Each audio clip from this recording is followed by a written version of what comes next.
Cruise ships are massive, moving cities. But what happens if someone actually goes overboard? Cruise ships are enormous, and the ocean is loud and dark, especially at night. In many cases, no one immediately realizes someone has fallen overboard. That delay can be critical. Keycap 9 Number 9. Cameras or witnesses trigger the alarm. Most modern cruise ships have extensive camera systems. If a fall is caught on camera, or a passenger or crew member reports it, security is alerted immediately. This is when the ship's emergency protocols begin. Time becomes everything. Keycap 8 Number 8. Man overboard. Procedures begin. Once confirmed, the ship announces a man overboard emergency, often silently to avoid panic.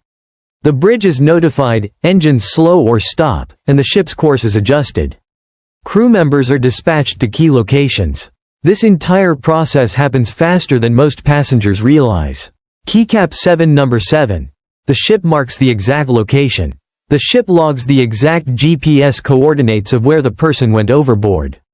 Because the ship keeps moving, even at slow speeds, pinpointing the location is critical. Ocean currents can quickly carry a person far from the ship. Every second matters. Keycap 6 Number 6. Searchlights and spotters are deployed. At night, powerful searchlights sweep the water. Crew members scan the ocean from multiple decks, looking for movement, reflections, or signals.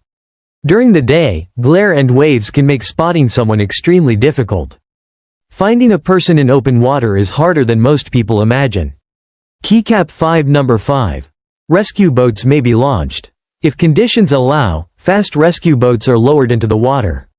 These small boats search the area much faster than the cruise ship itself. However, rough seas, darkness, or distance can limit their effectiveness. This stage is often the most dangerous for rescue crews. Keycap 4 Number 4. Authorities are contacted immediately. The ship contacts the Coast Guard or local maritime authorities. Nearby ships may also be asked to